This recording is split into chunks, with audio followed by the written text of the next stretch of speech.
Par ton sang, vers toi j'avance, saint de ta puissance, fort de ta présence à chaque pas.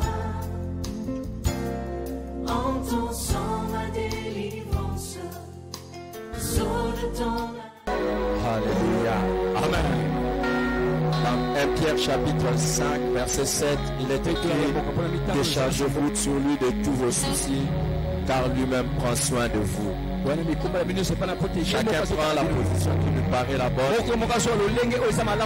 Et chacun va dire à Dieu ses supplications. Qu'est-ce que tu as comme problème personnel avant d'écouter la parole de Dieu? Tu peux rester debout, tu peux te mettre à genoux, mais tu vas parler à Dieu au sujet de tes problèmes personnels. Pierre nous dit dans 1 Pierre chapitre 5: déchargez-vous sur lui de tous vos soucis, car lui-même prend soin de vous. Élève ta voix et prends la position qui te paraît la bonne. Et décharge-toi sur Jésus de tous tes soucis. C'est un moment pour ta prière personnelle. Un moment pour ta supplication personnelle. Tu es dans la maison de Dieu. Tu es dans la maison de Dieu. Tu es dans la maison du Seigneur, où tu peux décharger tes soucis sur Christ.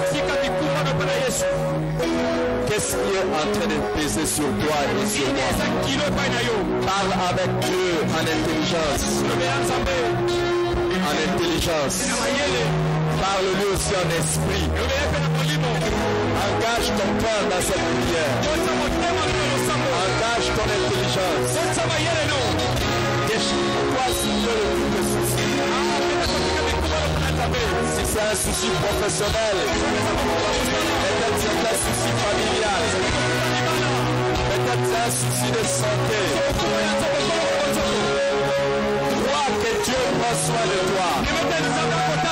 Crois que Dieu prend soin de toi. Tu ne sortiras pas de cet endroit sans ta solution. Tu ne sortiras pas de cet endroit sans ta solution. Alléluia. Prie le Seigneur, prie le Seigneur.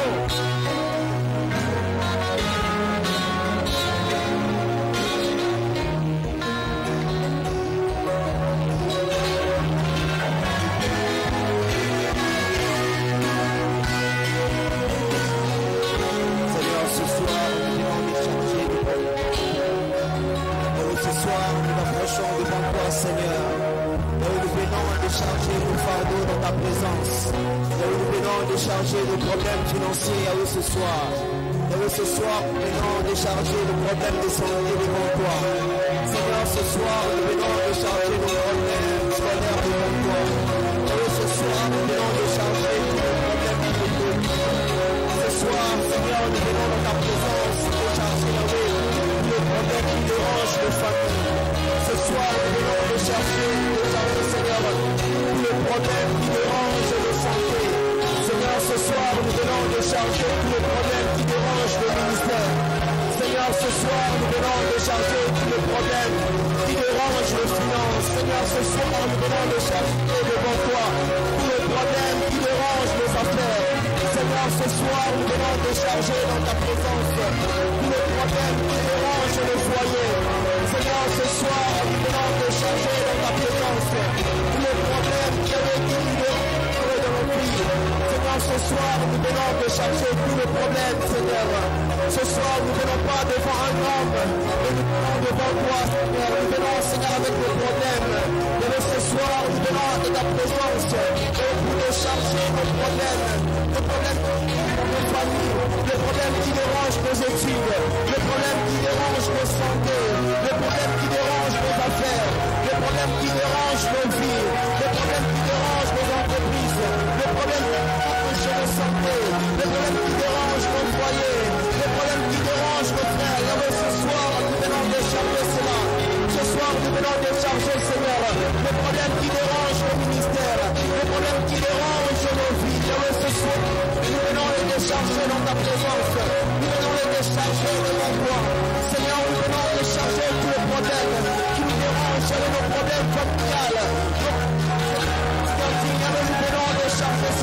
soir. Nous venons là décharger devant toi ce soir. Et ce soir, nous venons décharger tous les problèmes. Seigneur, nous venons décharger tous les problèmes. Et tous les problèmes qui a longtemps duré dans nos vies. Tous les problèmes qui a longtemps duré dans nos familles. Tous les problèmes qui a longtemps duré dans nos entreprises. Tous les problèmes qui a longtemps duré dans nos ministères. Tous les problèmes qui a longtemps duré dans nos foyers. Ce soir, nous venons la décharger devant toi. Ce soir, nous venons la décharger devant toi. Et tous les problèmes qui a longtemps duré dans nos santé. Tous les problèmes qui a longtemps duré dans nos vies. Ce soir, Père éternel, nous venons devant toi. Nous venons les décharger devant toi. Nous ne venons pas devant un homme, mais nous venons devant toi, Seigneur. Car nous savons ce toi qui est la solution. Voilà pourquoi ce soir, nous venons dans ta présence. Décharger tous nos problèmes. Nous venons décharger tous nos problèmes, Seigneur. Ce soir, nous venons devant toi. Yahweh, ce soir, nous venons décharger tous les problèmes qui nous dérangent, Yahweh. Les problèmes qui nous dérangent il y a longtemps. Les problèmes qui dérangent nos familles il y a longtemps. Les problèmes qui dérangent nos santé il y a longtemps. Les problèmes qui dérangent nos affaires il y a longtemps. Les problèmes qui dérangent nos finances il y a longtemps. Les problèmes qui dérangent nos entreprises il y a longtemps. Les problèmes qui dérangent nos vies il y a longtemps. Ce soir, nous venons la décharger devant toi. Ce soir, nous venons décharger tous les problèmes devant toi. Jésus, ce soir, nous ne venons pas devant un homme. Nous ne venons pas devant un simple homme. Nous venons devant toi, chérie. Nous venons devant toi, Seigneur. Nous venons devant toi, Jésus, décharger nos problèmes. Nous venons devant toi, décharger nos problèmes. Et nous venons devant toi, décharger nos problèmes. Et toi qui écoutes les problèmes qui nous sont en démence à toi. Ce soir, nous sommes venus devant toi. Ce soir, nous sommes venus devant toi. Nous venons encore décharger nos problèmes. Nous venons décharger les problèmes qui nous dérangent. Nous venons décharger les problèmes qui dérangent nos vies. Nous venons décharger les problèmes qui dérangent nos vies. Ce soir, Yahweh, nous venons devant toi. Toi qui écoutes les prières, ce soir, nous nous approchons devant toi. Alléluia. Si quelqu'un croit que Dieu a exaucé ses prières, il va lui donner une offrande d'action de grâce, d'acclamation. Alléluia.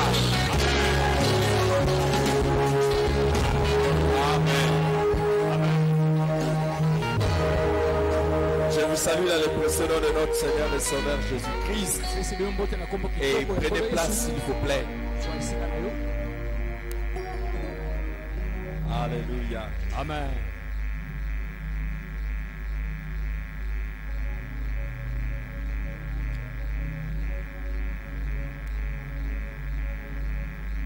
Merci Seigneur Jésus-Christ. Par la grâce de Dieu, nous voulons poursuivre notre série d'enseignements sur l'évangélisation. L'évangélisation, la semaine passée, nous avons eu quelques enseignements ou quelques méthodes pour faire l'évangélisation. Et à la fin de cela, j'ai donné comme une sorte de sur les images du travail de l'évangélisation.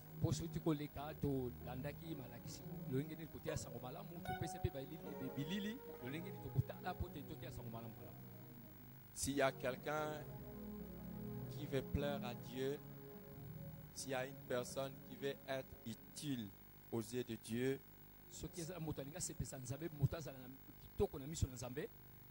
y a quelqu'un qui veut réjouir le cœur de Dieu, il y a une chose qu'il doit faire. Je dis qu'il doit faire. C'est le travail de l'évangélisation.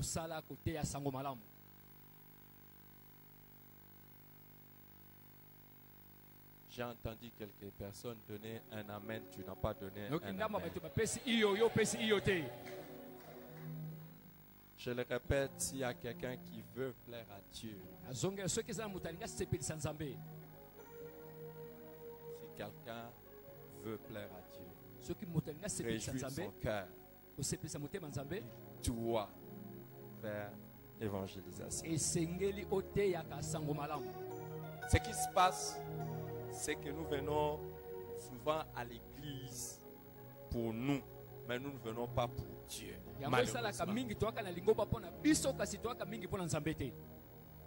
beaucoup viennent à l'église pour eux-mêmes, mais ils ne viennent pas à l'église pour Dieu.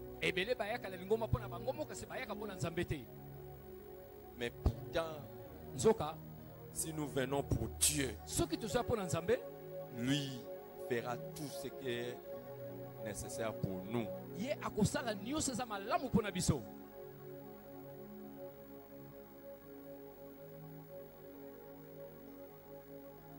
Quand dans Matthieu chapitre 6, verset 33, on nous dit: cherchez premièrement le royaume de Dieu et sa justice, et toutes ces choses vous seront données par-dessus tout. C'est simple pour nous dire, quand nous cherchons à ce que le royaume de Dieu avance, Dieu cherche à ce que nos vies avancent.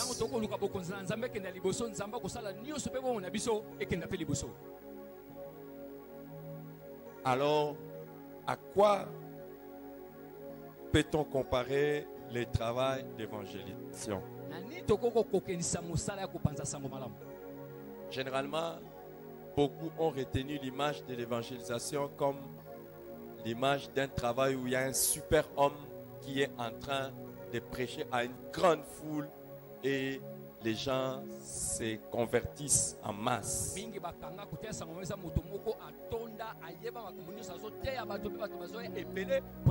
Un homme puissant qui est en train de faire de grandes choses, et c'est celui-là qu'on appelle évangéliste. Mais quand Jésus-Christ a voulu parler de l'évangélisation, ou quand même les apôtres ont voulu parler de l'évangélisation, ils ont utilisé les images qui nous décrivent le travail de l'évangélisation et qui nous aident.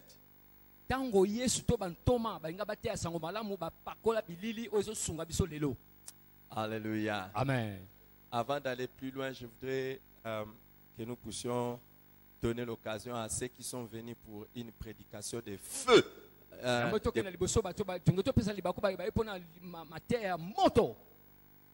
De rentrer un peu chez eux. Vous pouvez partir, vous risquez de perdre le temps. Alléluia. Amen. Dis à ton voisin, ici c'est pour Dieu. On va parler des choses qu'on doit faire pour Dieu, pas pour nous. Alors, nous pouvons partir, nous pouvons partir. Nous pouvons partir, nous pouvons partir. Alléluia. Amen. Dis à ton voisin, nous pouvons partir. Hey! Alléluia. Amen. Alors Jésus et les apôtres ont comparé ça à des images qui vont nous aider à cerner ce que c'est l'évangélisation.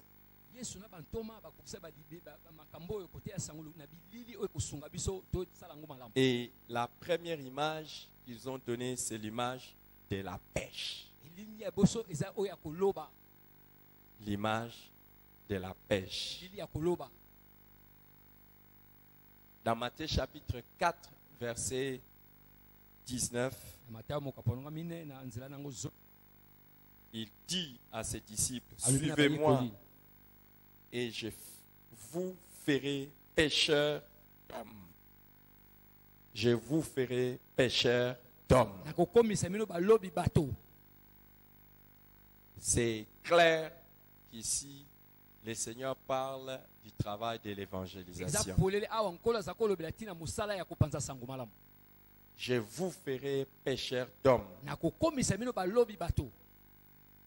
Quand on parle de la pêche, ça nous donne beaucoup de leçons qu'il nous faut comprendre au sujet de l'évangélisation. Et la première leçon, c'est que la pêche consiste à retirer les poissons de l'eau. L'eau, c'est l'élément dans lequel le poisson se trouve. Vous voulez retirer les poissons de l'eau pour un autre milieu ou une autre utilité.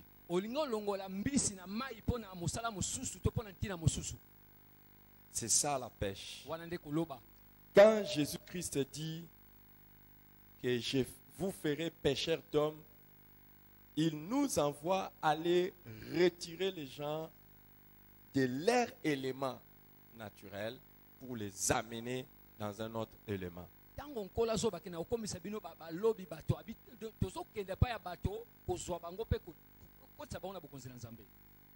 Nous les amenons là où ils vivent et nous les amenons dans un autre monde. Mais il ne s'agit pas d'enlever les gens de ce monde naturel pour les amener dans un autre monde autre. Il s'agit simplement de les enlever de ce monde dans un monde spirituel où ils se trouvent pour les amener dans un autre monde spirituel.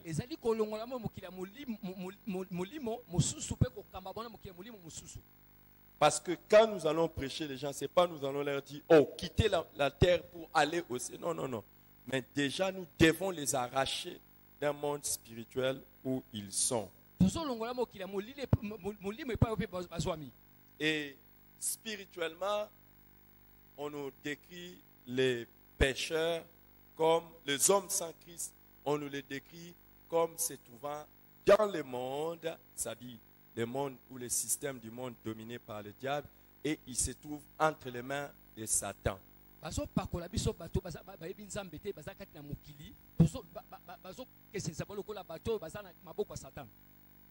Alléluia. Amen. Alléluia. Amen. Chaque païen que vous rencontrez se trouve où? Se trouve où? Spirituellement. Il se trouve dans le monde. Et dans le monde, il se trouve entre les mains de qui? Entre les mains de Satan.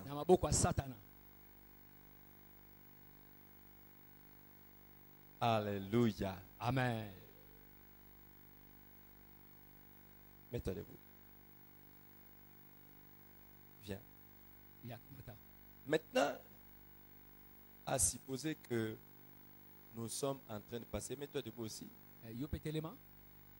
Même si vous n'avez pas voulu m'aider. Maintenant, prends-les un peu captifs. Tiens-les. Serre-les. Tiens-les. Serre-les. Fais comme si tu l'as arrêté. Voilà. Alors, lui, c'est un chrétien. Mais c'est pas comme ça. Là, tu ne l'as pas arrêté. Et il est en train de passer. Quand il passe, il voit quelqu'un comme ça. Et puis il s'en va. Comment vous allez le trouver? Hein? Vous allez le trouver comment? Déjà, lui, il n'est pas comme le diable. Lui, regardez comment il le tient gentil. Normalement, il devait. Alors, et il se trouve entre les mains du diable. Et l'évangélisation, en fait, il se trouve entre les mains du diable dans ce monde. Et l'évangélisation consiste à faire quoi? À venir l'arracher pour l'amener où? L'amener dans un autre royaume. Un autre royaume qui est comment? Le royaume de Dieu. Donc tous les païens que vous passez sur le chemin, vous les laissez dans les mains de Satan. C'est un peu comme si quand vous voyez un poisson dans l'eau, vous le laissez dans l'eau. Toutes les fois que vous voyez un païen et vous ne lui annoncez pas l'évangile, vous avez dit, tu es dans l'eau, reste dans l'eau.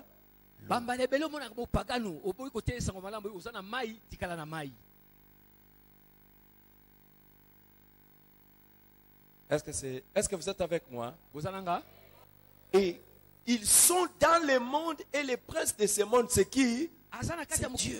Les dieux de ce monde, c'est qui? Les diables. Et vous les laissez là-bas. Et l'évangélisation consiste à leur dire, oh, quittez-la. Merci. C'est pour ça qu'il a dit, je ferai de vous des pêcheurs d'hommes.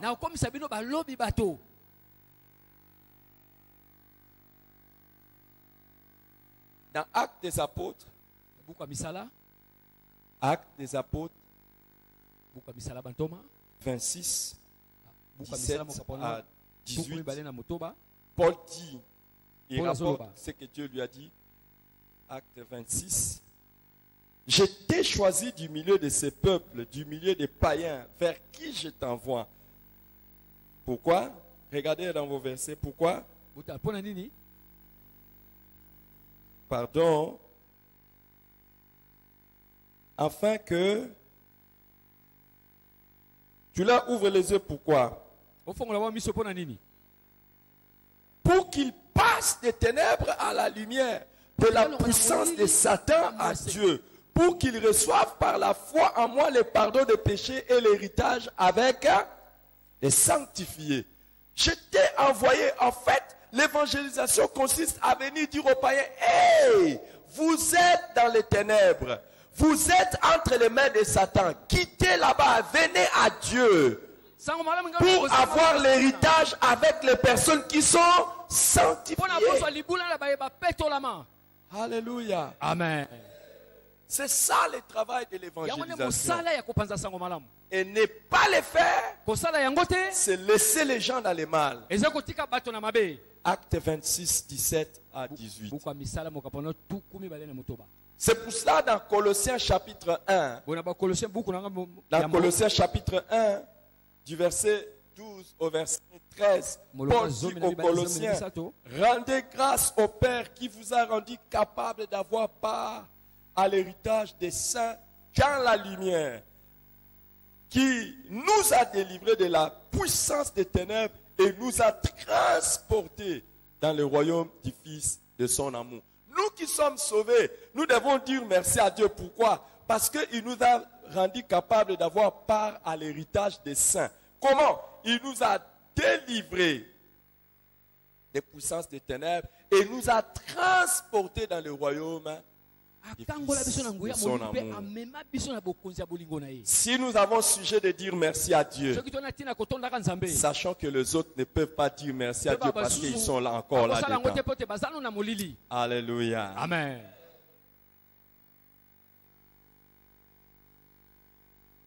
Nous ne pouvons pas penser à une évangélisation qui laisse les païens dans leur monde. Entre les mains de Satan. Normalement, quand nous évangélisons, comme résultat, nous les arrachons et nous les amenons dans le royaume du Fils de lumière. Maintenant, visiblement, ils sont dans un système dans lequel ils vivent. Ils sont dans un monde dans lequel ils vivent. Où est-ce que désormais ils devront vivre? Selon la parole de Dieu, quand une personne est sauvée, elle n'a pas de choix.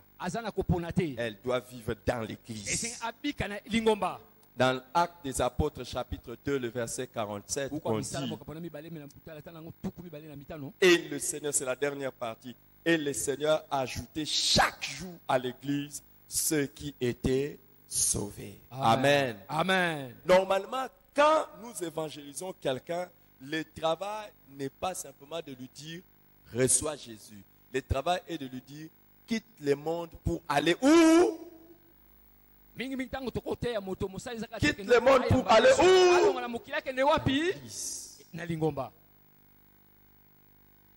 C'est la raison pour laquelle même quand vous évangélisez quelqu'un n'importe où, que ce soit au marché, que ce soit sur l'avenue, indiquez-lui qu'après le salut, il a besoin de se joindre à l'église.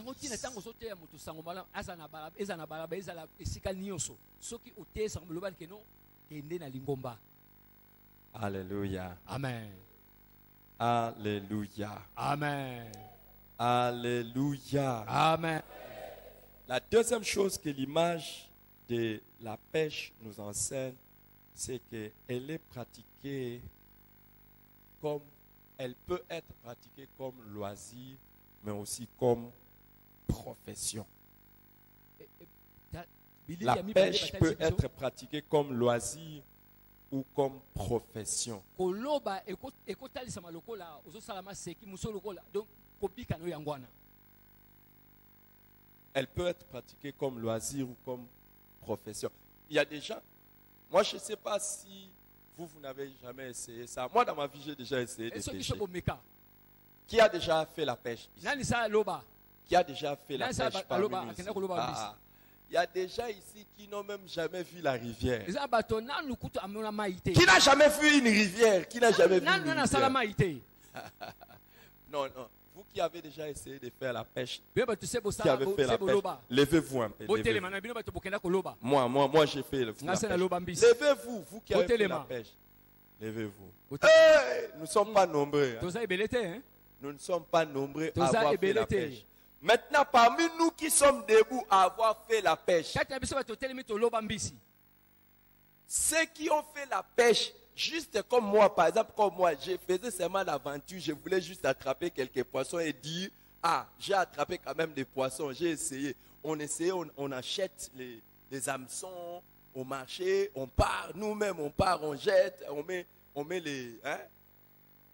Les vers de terre, on jette. Mais je vous dis, jamais je n'ai réussi. Ceux qui ont fait ça comme moi, comme loisir, asseyez-vous. Asseyez-vous.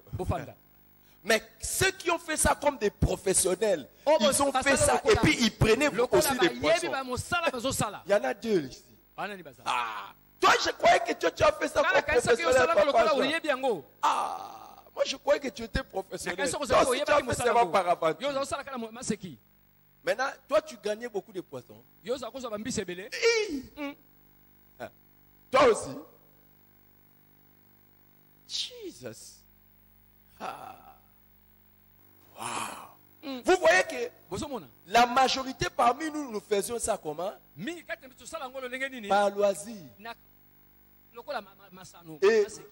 Et nous asseyez-vous un peu. Asseyez-vous. Maintenant, nous tous qui faisions ça par loisir, lèvons-nous un peu. Qui par loisir a déjà attrapé 10 poissons? 10. Ah, ça va quand même. Mais qui par loisir a attrapé toute une pirogue?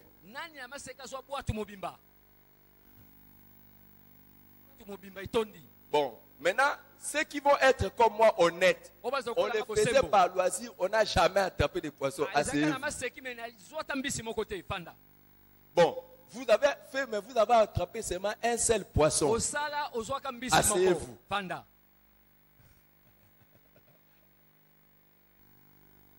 Vous voyez les amis, qu'est-ce qui se passe entre ceux qui ont fait ça comme profession et ceux qui ont fait ça comme loisir? C'est dans les résultats.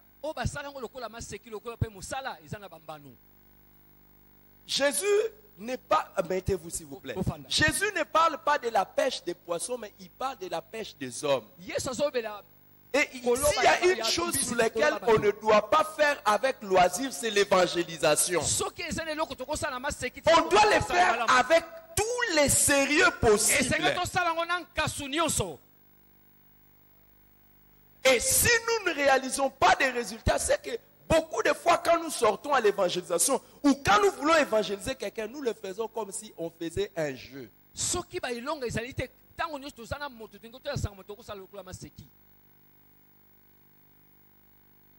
Et c'est pour ça que qui a évangélisé la semaine passée? Vous allez voir beaucoup de gens. Mais qui a gagné beaucoup d'âmes à Jésus? Vous allez voir très peu de gens. Pourquoi? Parce que beaucoup ne le font pas comme quelque chose, comme on dirait, ils ne le font pas comme une profession, comme avec tous les sérieux. Dans 1 Corinthiens chapitre 9. 1 Corinthiens chapitre 9.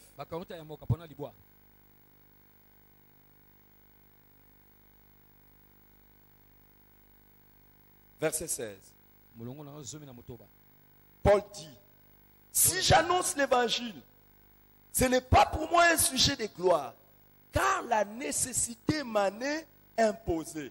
Et malheur à moi si je n'annonce pas l'évangile. Verset 17. Si je le fais de bon cœur, j'en ai la récompense. Mais si je le fais malgré moi, c'est une charge qui m'est confiée. Amen. Alléluia. Amen. Vous voyez, il dit malheur, je ne le fais pas pour la gloire. Beaucoup de fois, quand nous faisons le travail d'évangélisation, nous n'avons pas beaucoup de sérieux parce qu'on le fait comme si on faisait les jeux.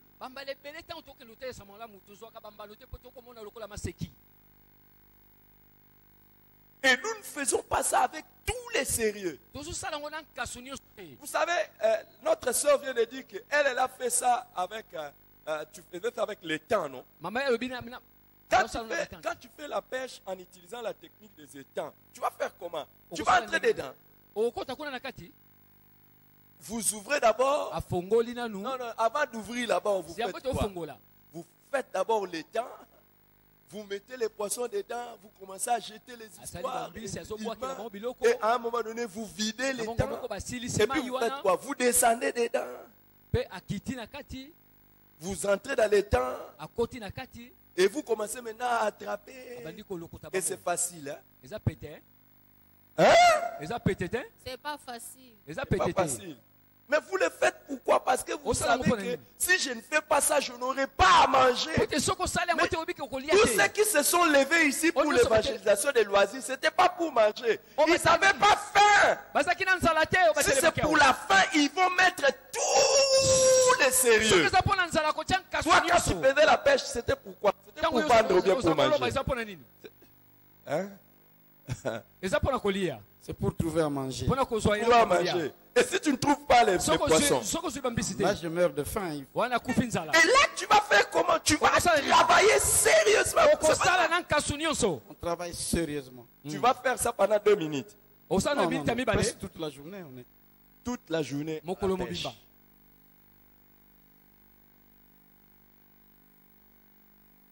Qui a déjà évangélisé toute la journée?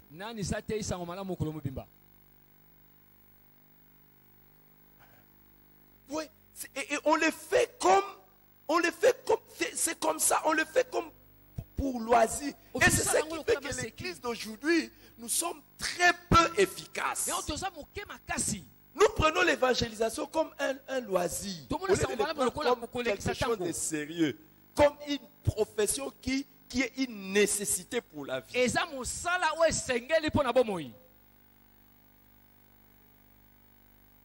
Il dit, si je le fais, Paul dit, si je le fais de bon cœur, j'en ai la récompense. Nous n'avons pas de récompense parce qu'on le fait malgré nous.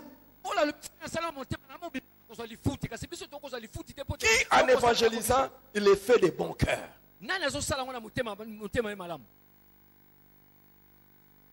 Voyez un peu. À Timothée, il dit ceci. 2 Timothée chapitre 4. 2 Timothée chapitre 4, verset 5. Mais toi, sois sobre en toutes choses. Supporte les souffrances. Fais l'œuvre d'un bon évangéliste. Remplis bien ton ministère. Amen. Il dit, ne fais pas ça à l'aventure. Sois sobre. Souffre. Supporte les souffrances. Fais l'œuvre de l'évangéliste. Remplis bien ton ministère. Ne fais pas ça comme à l'aventure. Fais ça sérieusement. Le travail pour gagner une âme ne peut pas être fait comme si on était en train de négliger. Non, non, non, non. Amen. Laissez tomber. Il y a une souffrance à ça.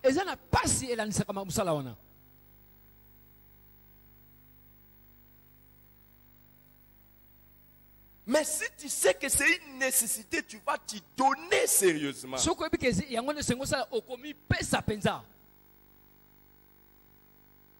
ne vas pas faire comme les autres, comme nous on était en train de faire. Moi, je n'ai jamais eu la grâce d'avoir un poisson. Mais il y a des amis avec qui on partait, lui, et ils avaient des poissons.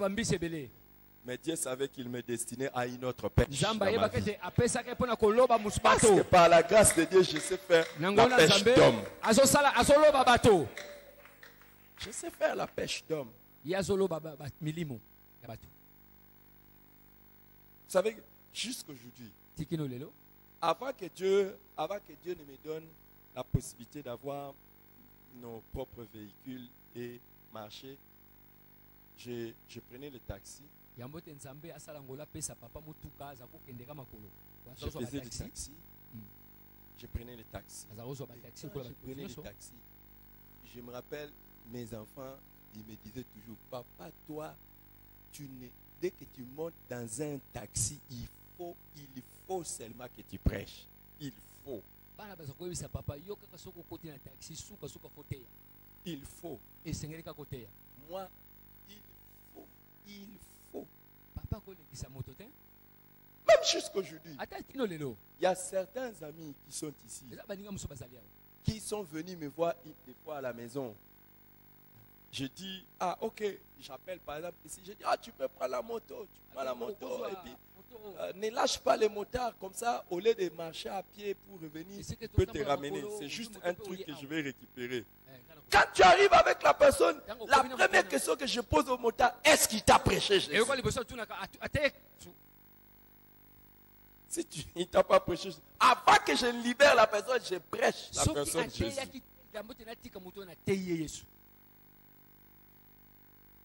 C'est une nécessité qui m'est imposée. Je ne le fais pas comme par loisir. Je le fais sérieusement.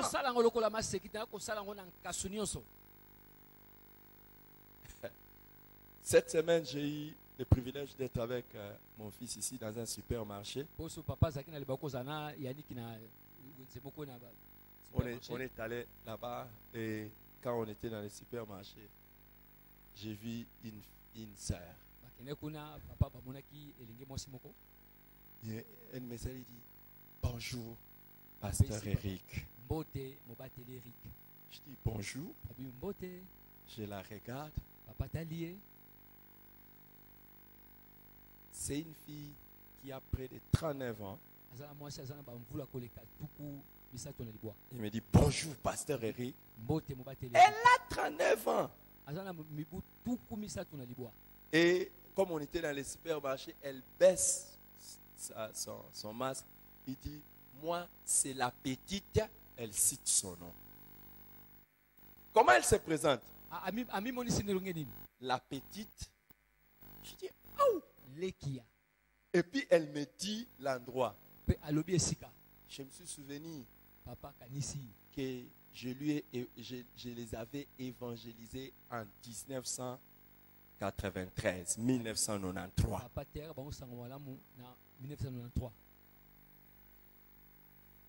À Kwilungongo.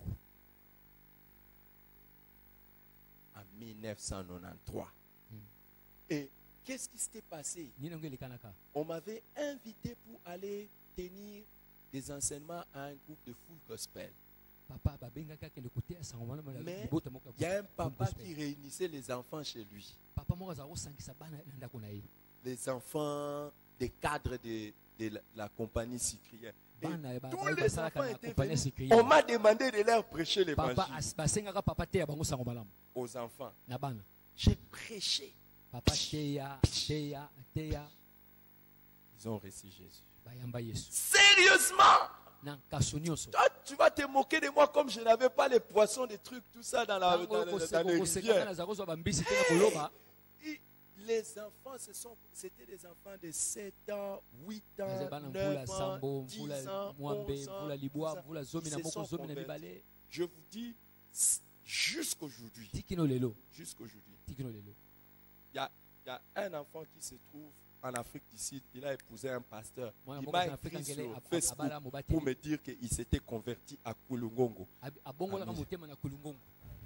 Un autre m'a écrit qu'il s'est converti au Canada. Il a aussi épousé, il s'était converti à Kwilungongo. Hey! Le jour où on sera au ciel. Il est là, la fille l'a pris dans une autre église, il y a un autre pasteur ici. Je lui dis, hey toi, tu ne sais pas que moi je suis. Il dit oui. Il dit, c'est toi mon père spirituel.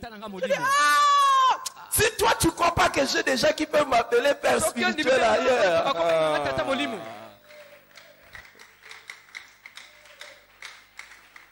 Et je vais le dire.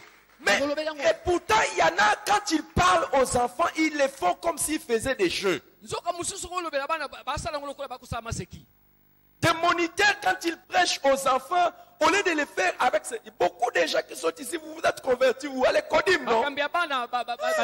J'ai des enfants ici qui se sont convertis à l'Ekodim. Pourquoi? Parce que quelqu'un leur a prêché sérieusement. Il n'a pas fait ça comme un loisir.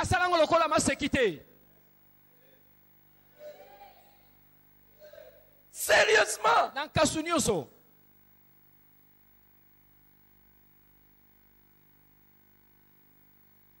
Par la grâce de Dieu, Dieu nous a donné 3 garçons. Et les 3, je les faisais asseoir. Je les faisais asseoir comme ça. Enfin, j'ai fait sérieusement le travail. J'explique c'est quoi la nouvelle naissance, c'est quoi le péché. J'explique. Parce que beaucoup d'enfants qui grandissent dans les familles chrétiennes ne sont pas sauvés parce qu'on ne fait pas l'évangélisation sérieuse. On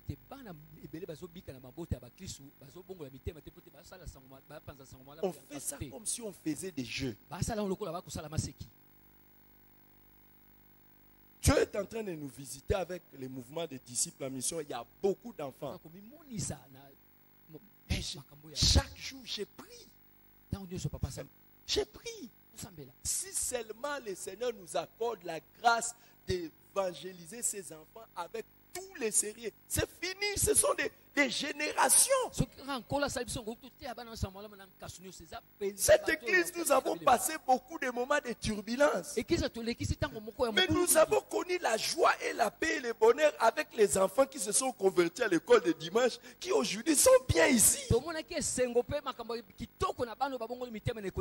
en a un qui commence à prendre la chair avec moi. Il s'est converti ici.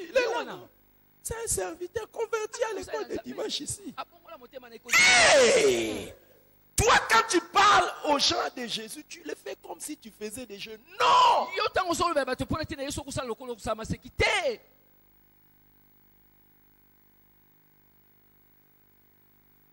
Il y a des gens, tu les rencontreras une seule fois et une seule fois, c'est fini.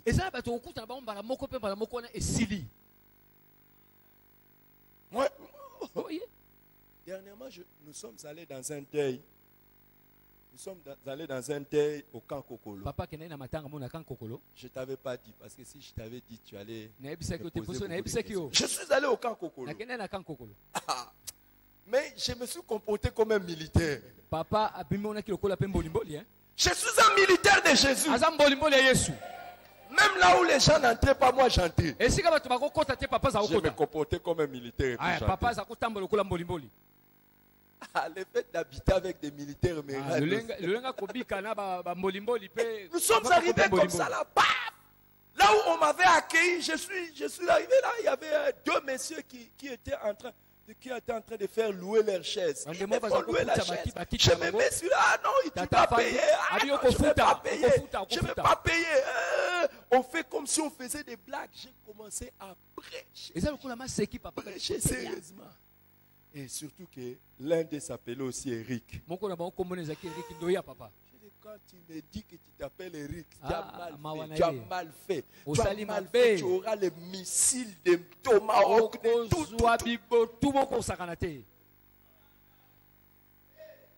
J'ai prêché sérieusement. Et il y avait un pasteur qui était à côté de moi qui dit c'est sérieux. Et la phrase qu'il m'a dit, ces gens ne peuvent même pas imaginer parce que j'ai fait ça, j'ai terminé. Ils ne savaient même pas que je suis pasteur. Mais je le faisais pourquoi? Je vous dis, je ne crois pas qu'un jour, je les rencontrerai encore. Je ne crois pas. Et il y a beaucoup de gens le jour où nous serons au ciel. L'image va sortir. Tu les avais vus. Mais tu les avais négligés. Et beaucoup de fois, on te montrera l'image. Tu étais assis à côté.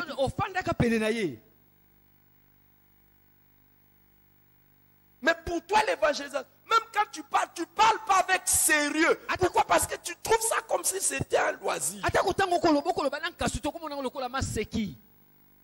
Non! Sérieux. Nkasu. Parle avec sérieux. Lobala nkasu nyonso.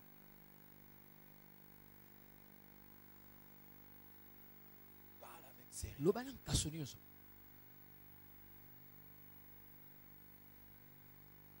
Je suis désolé.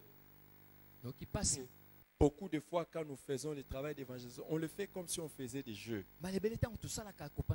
Sache que c'est l'éternité de quelqu'un qui est en jeu. Ce n'est pas seulement sa vie présente, mais sa vie future.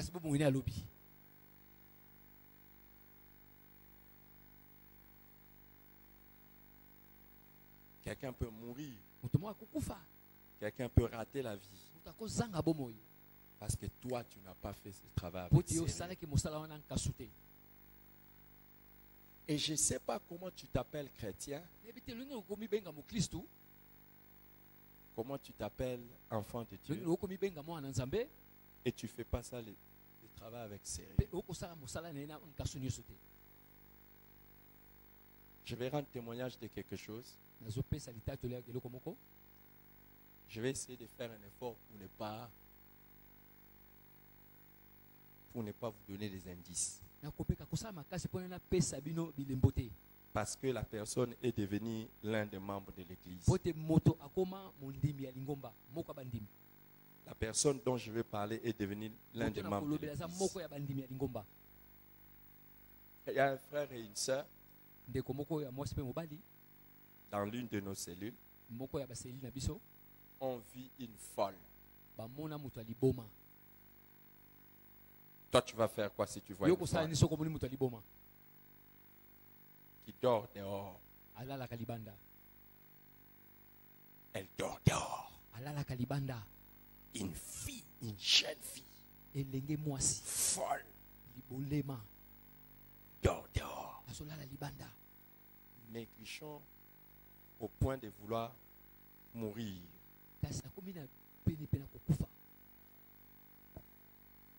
Ses frères et cette sœur ont pris soin de cette folle. L'ont amenée à l'hôpital. On l'a soignée. Ils ont prié pour elle. Guérie. Elle reçoit Jésus.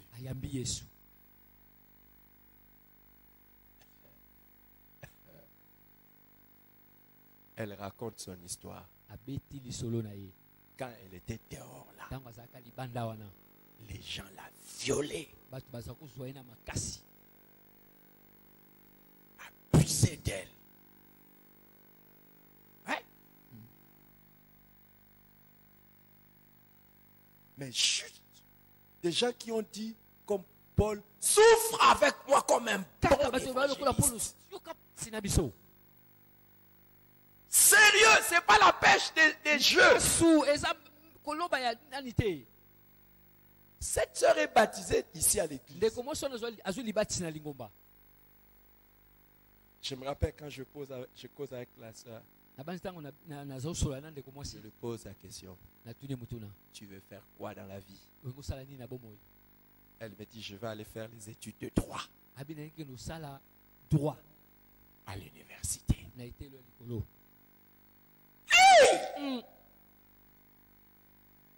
quelqu'un qu'on pouvait négliger comme ça. Tu peux sauver la vie de quelqu'un.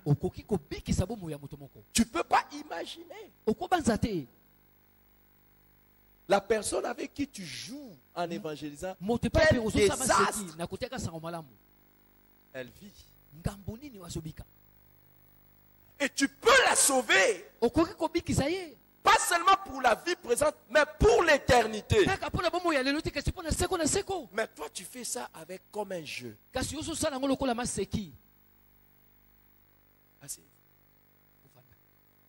Je veux que tu te poses une question.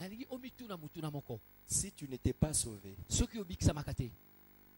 tu allais être où? Hein? Si tu n'étais pas sauvé, tu allais être quoi? Et où allais-tu passer l'éternité? c'est le même sort. C'est le même sort qui attend ceux qui sont dehors. Il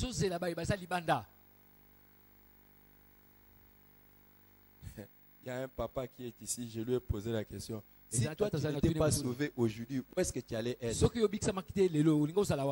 Il me dit, je crois que je serais déjà mort.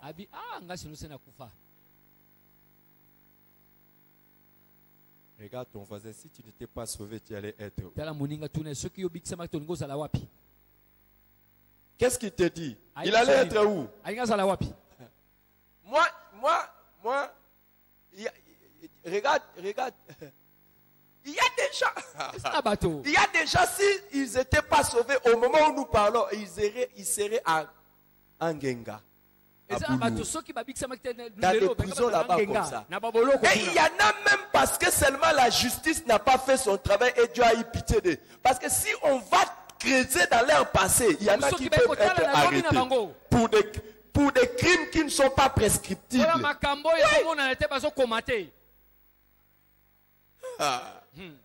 maintenant, quand tu vas prêcher aux gens qui sont dans cette situation-là, parle-leur sérieusement, tu fais ça comme les jeux. Il y a des gens, c'est ton évangélisation qui va les priver de la prison, ton évangélisation va les priver de la mort, ton évangélisation va priver sa famille de la destruction, ton évangélisation va aider à ce que sa destinée soit sur le chemin. Ne les fais pas comme des jeux. Ne les fais pas comme des jeux.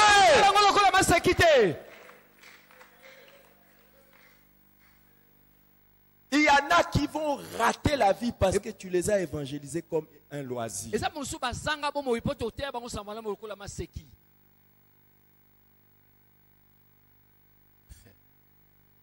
Dieu merci, il m'a sauvé. Imaginez ce que je suis ici, maintenant rentré 30 ans avant et que j'ai péché pendant 30 ans.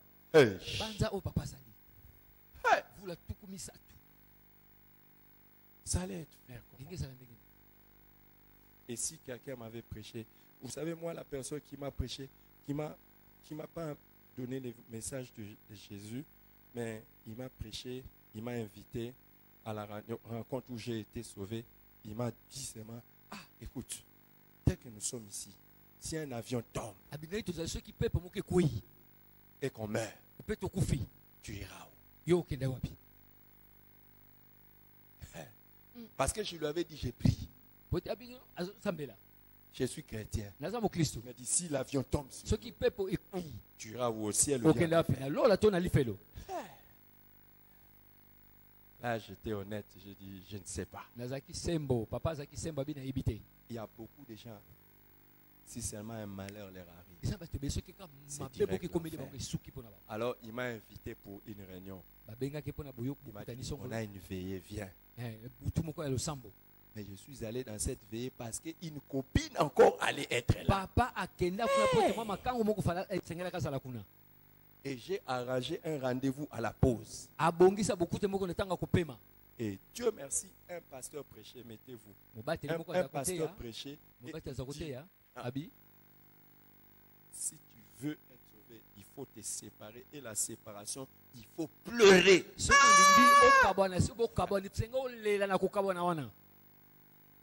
Il y a des gens qui se sont convertis sans pleurer.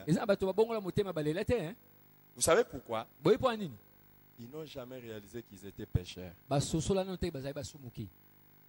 Et ce sont les gens qui blaguent avec les saluts. Avec les saluts.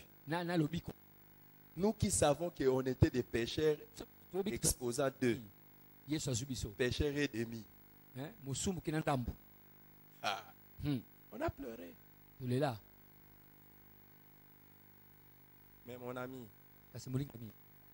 à partir d'aujourd'hui, tout celui que tu vas voir dans le mal, sache que son avenir, sa destinée et son éternité dépend de ton évangélisation. Si tu le fais sérieusement, tu peux sauver une vie. Alléluia. Amen. Alléluia. Amen. Tu peux même sauver la personne qui allait être le violeur de ta fille.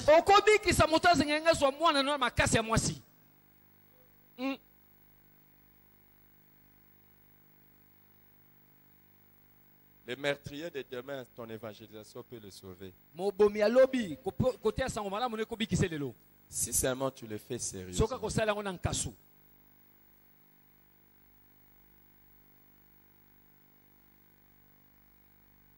Prends l'engagement d'aller évangéliser, d'arracher les gens du monde pour les amener à l'église et de les faire avec tous les sérieux. Le Seigneur se souviendra de toi. Au nom de Jésus-Christ. Amen. Amen. Par ton sang vers toi j'avance, Saint de ta puissance, fort de ta